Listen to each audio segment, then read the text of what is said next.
At 7:51 here, Big 550 KTRS. Better Together is an organization set up here in St. Louis to study the region, the good, the bad, and the ugly. And Better Together has commissioned our next guest and his group to research the St. Louis Metropolitan Police Departments, both city and the county, and to get some results. So let's talk about it. Chuck Wexler is the Executive Director of the Police Executive Research Forum. Chuck, welcome to KTRS here in St. Louis. Great to be here. Tell us about the Executive Research Forum. What is it, and what was the purpose of it? Well, we are an organization in Washington, D.C., a think tank.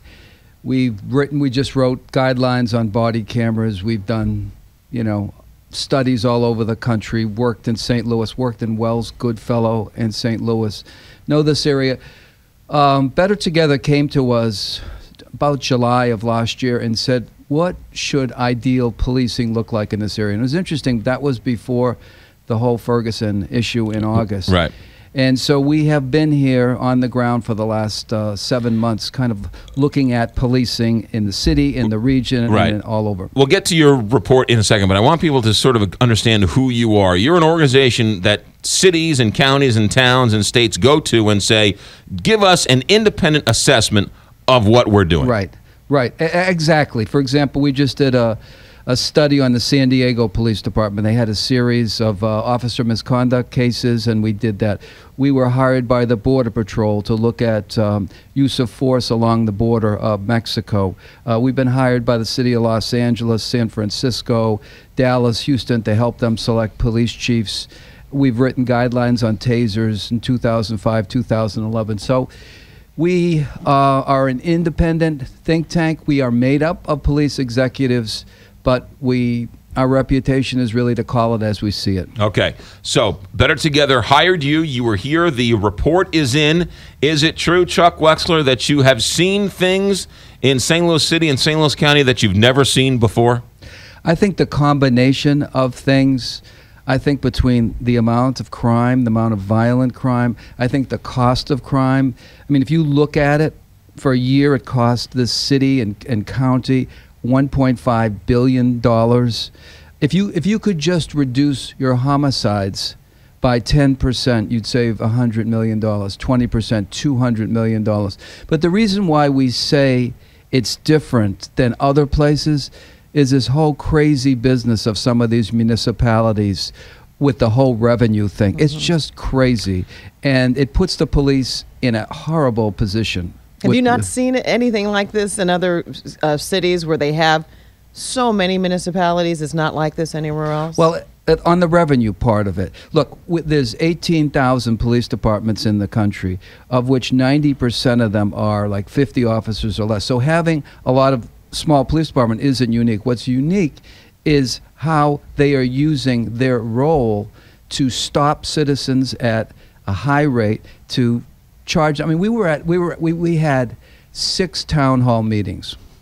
A woman stands up in a town hall meeting and she says, my grass is growing a little high, so that they cited me. And she doesn't have a lawnmower, so she couldn't do it. Next thing she knows, she gets a warrant. Next thing she knows, she gets a fine for not appearing. That is what I'm talking about, that kind of thing. So it's not just the small cities. And by the way, I want to point out, not all cities in St. Louis are like this, in the county. So we're not, but there are pockets, and of the communities that we talk about in this report, these 19 to 20 communities, they have high crime, they have high police officer ratio. There's, and yet they're stopping citizens at an unprecedented rate. You give a couple of recommendations. I want to get those recommendations, but you said if we reduce our homicide rate by 10%, we could save $100 million. That seems like a lot of money. Mm-hmm. Where is all that money going with that homicide rate? Well, because you have so many homicides in the overall area, every homicide, this is a conservative estimate, costs about $5.7 million, because you think that, someone's life, putting someone in prison, all of the costs associated with it. So if you can reduce it by 10%, you reduce all the costs associated with it, and you can put that back into the community. So, all of this is to say, when you look at the big picture, you say, what are some of the lessons that should come out of what happened last August? And it has to do with the big picture in terms of crime, in terms of the relationship with the community, in terms of the fragmentation that you have with these small municipalities. That's the crazy thing, because at some point these laws are going to kick in that's going to restrict them to 10% or 15% of what they can charge. When that happens, they will not be able to survive by themselves. Right. And you say in this report, one of the things is the amount of education and training varies differently from place to place. Right. It's very uneven. And that's why one of the recommendations is for a consolidated training facility, state-of-the-art facility between the city and the county. I've talked to both of those police chiefs. That used to be the case. It isn't anymore. So if you could have a facility that brought everybody up to these standards, in terms of use of force, in terms of dealing with mass demonstrations, all of these kinds of things. And there's people that are pushed around. They call it the muni shuffle. Someone is fired from one agency, winds up in another agency. You've got that in some of these communities. Yeah. What are some of the other recommendations?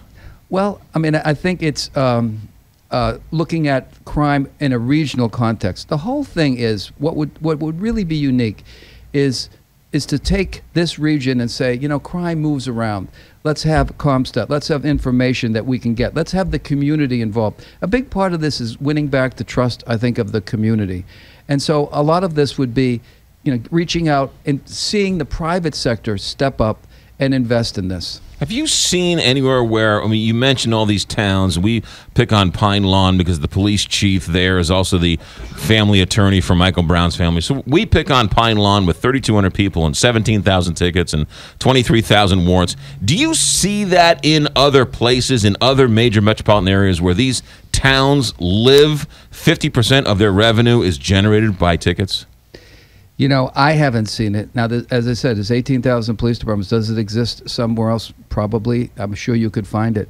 But that's not what the police is supposed to do. The police aren't supposed to be stopping you and be tax collectors, shaking you down. That's not, that's what creates this rift between the police and the community. And there's a racial element to this, too. And so that's the part of, we think as professional experts on policing, this is not the right role for police. No, I haven't seen that anywhere else. Where can people go, Chuck, to find the full report, both the summary and the full report? I assume Better Together is going to put it up on their website. Now, I want to just put a word in for Better Together. We wouldn't be here without them. They've done a phenomenal job in helping us put this together. And we should also say that it was completely independent. You could go, look, talk to anybody you wanted at any time. Oh, totally. Nobody sent you, nobody gave you instructions or anything. No, people yelled at us, but other than that. the website is bettertogetherstl.com/police study. Bettertogetherstl.com for the full police study. Traffic and weather on the other side. Thank you very much, sir. Appreciate it. Go Patriots. It is. See,